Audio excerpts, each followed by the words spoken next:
Hello नमस्कार साथियों, कैसे आप सभी। आशा करते हैं कि आप सभी बहुत अच्छे होंगे और अपने पढ़ाई पर काफ़ी अधिक मेहनत कर रहे होंगे। तो आइए हम लोग क्लास 12th की कविता नंबर फर्स्ट को आसानी से पढ़ते हैं। अगर आप वीडियो के लास्ट तक बने रहिएगा तो इस कविता से पूछे जाने वाले ऑब्जेक्टिव प्रश्न और सब्जेक्टिव प्रश्न भी आपसे बन जाएंगे, बट आप वीडियो के लास्ट तक बने रहिएगा तो आइए सबसे पहले कविता के परिचय के बारे में, लेखक के परिचय के बारे में पढ़ते हैं। जैसे आपको पता है साथियों कि लेखक परिचय से कई सारे प्रश्न देखे जाते हैं एग्जाम में। तो आइए पहले लेखक परिचय को पढ़ते हैं। तो कविता कड़वक, पहला कविता 12th का है कड़वक, जिसके लेखक मलिक मोहम्मद जैसी है। मलिक मोहम्मद जैसी है। अगर आपसे पूछे जाए प्रश्न साथियों कि कड़वक कविता के राइटर्स कौन है, तो मलिक मोहम्मद जैसी है। इसका शॉर्ट नाम जैसी भी याद रखिएगा। तो आइए मलिक मोहम्मद जैसी के परिचय के बारे में पढ़ते हैं। मलिक मोहम्मद जैसी का जन्म 1492 में हुआ है। यह अनुमानित है। यह क्या है? अनुमानित है, जो 15वीं सदी में लगभग हुआ है। और इनका निधन 1548 में, यह भी अनुमानित है। अगर आपसे एग्जाम में पूछे जाए कि मलिक मोहम्मद जैसी का जन्म कब हुआ है, तो 1492 ईस्वी में हुआ है। और इनका जो निधन हुआ है वह कब? 1548 में। इनका निवास स्थान आपसे पूछे जाएंगे साथियों कि मलिक मोहम्मद जैसी कहाँ के निवासी थे या कहाँ इसका निवास स्थान था। तो इसका निवास स्थान जायस कब्र अमेठी, जो उत्तर प्रदेश में पड़ता है। जो कहाँ पड़ता है? उत्तर प्रदेश में। जायस कब्र अमेठी, जायस कब्र अमेठी। इनके पिता का नाम मलिक शेख ममरेज था और दूसरा इसके नाम से मलिक राजे अशरफ भी कहते थे। अगर आपसे एग्जाम में पूछे जाए साथियों कि मलिक मोहम्मद जैसी के पिता का क्या नाम था, तो मलिक शेख ममरेज कहिएगा या फिर मलिक राजे अशरफ।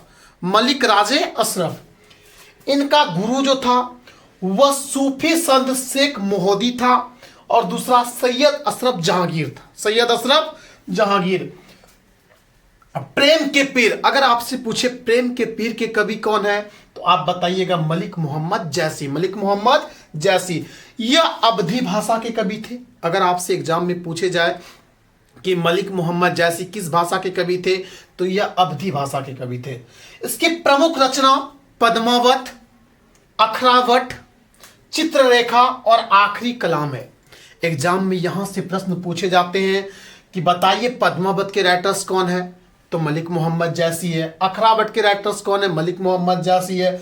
चित्ररेखा, आखिरी कलाम, सबके राइटर्स कौन है? मलिक मोहम्मद जैसी है। लेकिन अगर आपसे एग्जाम में प्रश्न पूछे जाएं कि मलिक मोहम्मद जैसी की सबसे अच्छी रचना कौन है, तो वो सबसे अच्छी रचना पद्मावत है। कौन है? पद्मावत है। तो मैं बता दूं कुछ राइटर्स के परिचय में अपने भाषा से।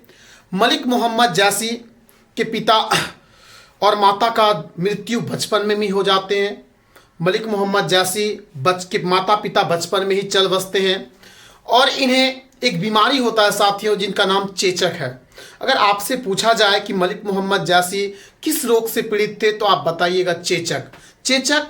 और मैं बता दूं, चेचक होने के कारण इनका एक आंख और एक कान दोनों खत्म हो चुका था। अगर आपसे एग्जाम में प्रश्न पूछे जाए एक आंख और एक कान वाला कवि कौन है, तो आप बताइएगा मलिक मोहम्मद जैसी। मलिक मोहम्मद जैसी। मलिक मोहम्मद जैसी ने अपने आंख की तुलना दर्पण से किया। अगर आपसे एग्जाम में पूछा जाए कि मलिक मोहम्मद जैसी अपनी आंख की तुलना किससे करता है, तो मलिक मोहम्मद जैसी अपनी आंख की तुलना दर्पण से करते हैं। किससे करते हैं? दर्पण से करते हैं। आइए कविता को पढ़ते हैं। सबसे पहले मलिक मोहम्मद जैसी अपनी कविता में पहले स्टेंजा में लिखते हैं कि एक नैन कवि मोहम्मद गुनी, सोई बिमोही जेई कवि सुनी। मलिक मोहम्मद जैसी बताते हैं कि वह एक आंख का है। साथियों मैं पहले बता चुका हूं कि मलिक मोहम्मद जैसी एक आंख वाले कवि है और एक कान वाले कवि है, क्योंकि इनका बचपन में ही एक आंख और एक कान चेचक के कारण ग्रसित हो चुका है, खत्म हो चुका है।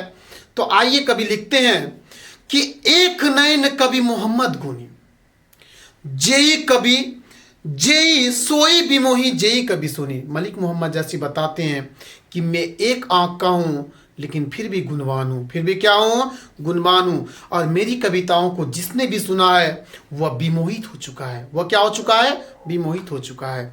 आइए दूसरा स्टेंजा। चांद जैस जग विधि उतारा, दिन ही कलंक किन्हीं उजियारा। मलिक मोहम्मद जासी बताते हैं कि आपने चांद को देखा है कि चांद में भी धब्बे होते हैं, चांद में भी दाग होते हैं, लेकिन फिर भी वह संसार को उजियारा करने का कार्य करते हैं। वह काला यानी कलंक को दूर करने का कार्य करते हैं। कौन, चांद। ठीक उसी प्रकार मैं भी अपने गुण के बदौलत संसार को उजियारा करने का काम करूंगा। मलिक मोहम्मद जासी बताते हैं। अगले आइए अगला स्टेंजा को पढ़ते हैं। जग सूझा एक ही नैना, उबा सुख उस नक्तन महा। मलिक मोहम्मद जैसी बताते कि मैंने अपने एक आंख से पूरा जग को देखा है, पूरा जग को मैंने अपने एक आंख से देखा है। उसके बाद कभी बताते हैं कि जो लही अंबही डाब न होई, ते लही सुगंध बसाई न सोई।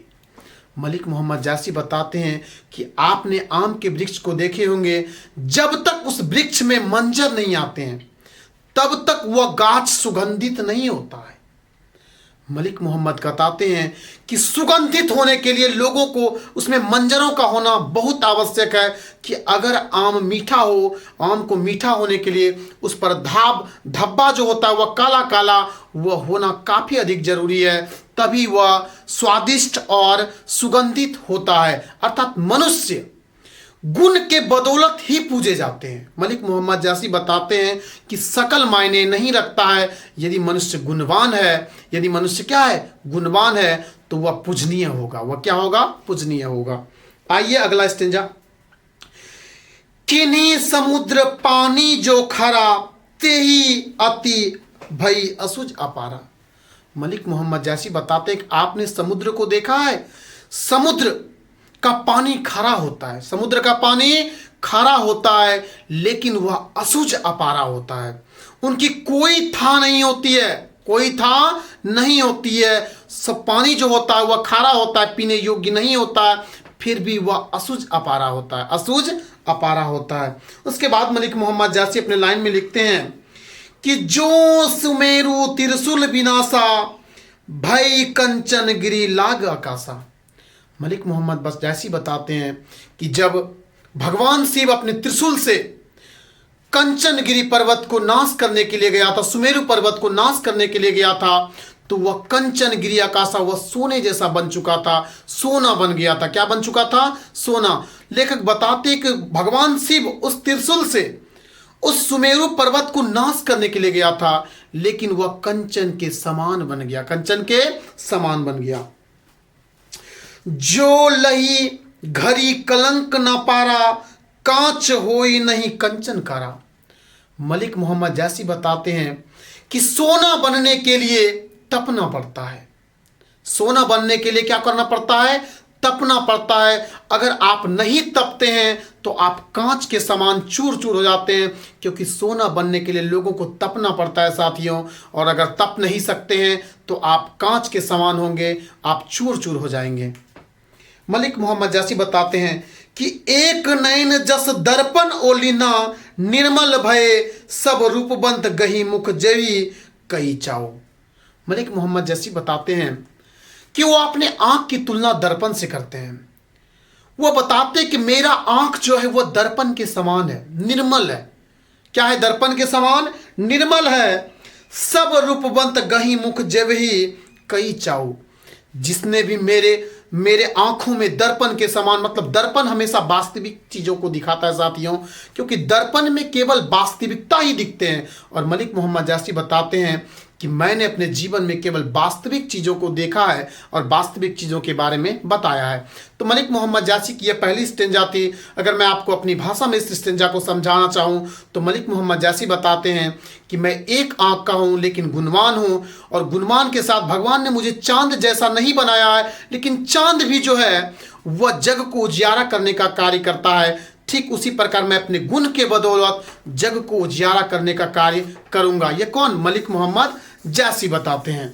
उसके बाद मैं बता दूं, मलिक मोहम्मद जैसी बताते हैं कि पानी जो है, समुद्र का पानी, वह खारा है लेकिन फिर भी वह असुझ आ पा रहा है। और मलिक मोहम्मद जैसी फिर बताते हैं कि जब तक आम के वृक्षों में डाब अर्थात मंजर नहीं होता है तब तक वह वृक्ष सुगंधित नहीं होता है। अगर वीडियो मेरा साथियों आपको अच्छा लगता हो तो अपने दोस्तों के साथ इस वीडियो को शेयर जरूर कीजिएगा ताकि दोस्त भी इस कविताओं को अपनी भाषा में आसानी से समझ सके।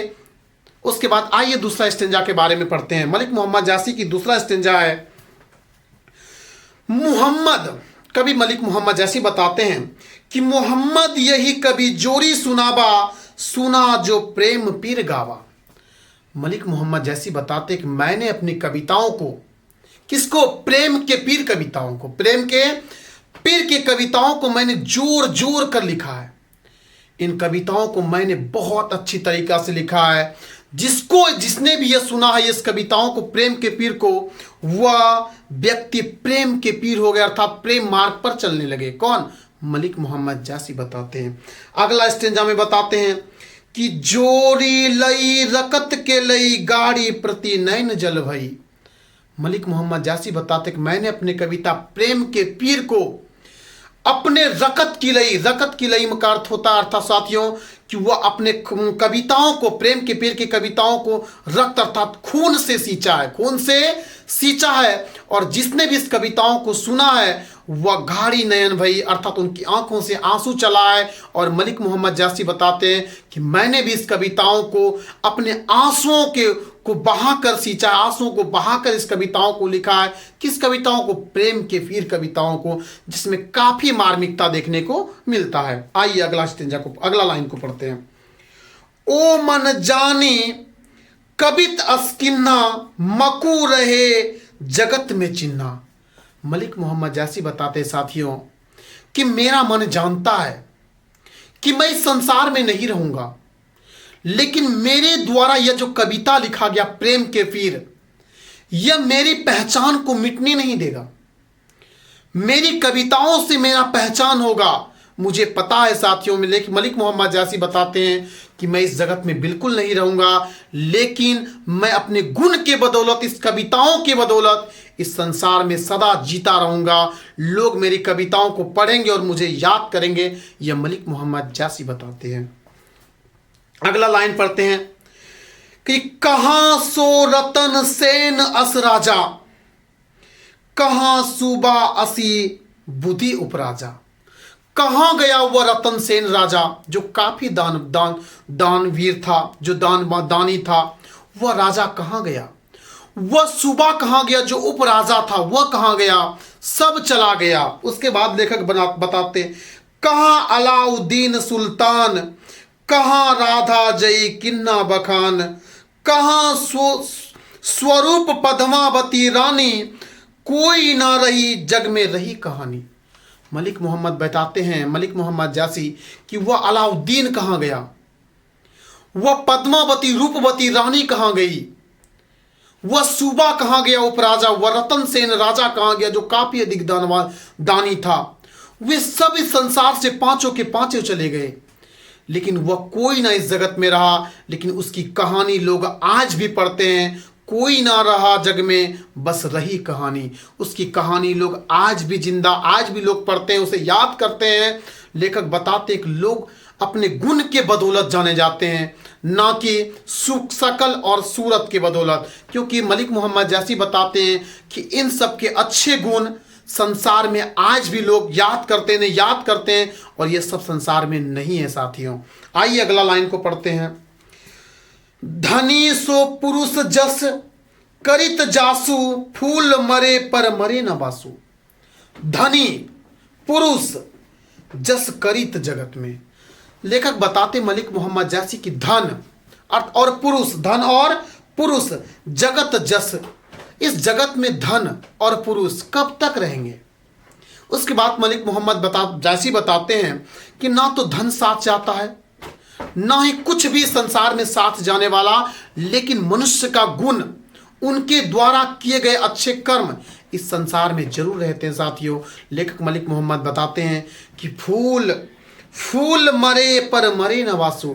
जब फूल मुरझा जाते हैं तो फिर भी उसमें सुगंध ज्यों का त्यों रखा रहता, सुगंधित होते हैं, अर्थात लेखक मलिक मोहम्मद जैसी बताते हैं। अगला लाइन, कोई ना जगत अस बेचा, कोई ना लिने जस मोल। मलिक मोहम्मद जैसी बताते हैं कि लोग यश को खरीद नहीं सकते हैं। संसार में ना तो दुख को खरीद सकते हैं और ना दुख को बेच सकते हैं। जस अर्थात कृति, ख्याति, गुडविल, इन सब चीजों को लोग बिल्कुल प्राप्त नहीं कर सकते। यह अच्छे कर्मों से प्राप्त होते हैं, ना इसे आप बेच सकते हैं ना आप इसे खरीद सकते हैं। यह मलिक मोहम्मद जैसी बताते हैं। जो यह पढ़े कहानी हम सबरे दई बोल। मलिक मोहम्मद जैसी बताते हैं कि जिसने जो भी मेरे कविता प्रेम के पीर को पढ़ा है, सभी व्यक्ति दई बोल अर्थात वह मेरी कविताओं के बारे में चर्चा, मेरी प्रशंसा की है, मेरी प्रशंसा की है। मलिक मोहम्मद जैसी बताते हैं जिसने भी प्रेम के पीर कविताओं को पढ़ा है, क्योंकि प्रेम के पीर कविताओं को मलिक मोहम्मद जैसी ने अपने रक्त की लई से सींचा है। तो आइए इस कविता को एक छोटा सा सारांश में दूसरा स्टेंजा को फिर से पढ़ते हैं। मलिक मोहम्मद जैसी बताते हैं कि मैंने अपनी कविताओं को जोड़ जोड़ कर सींचा है और जोड़ जोड़ कर लिखा है, और प्रेम के पीर को कविता, जिसने भी मेरे प्रेम के पीर कविताओं को पढ़ा है वह प्रेम मार्गी बन चुके हैं, वह प्रेम मार्गी हो जाते हैं, क्योंकि मैंने अपने कविताओं को रक्त के लई से सींचा है।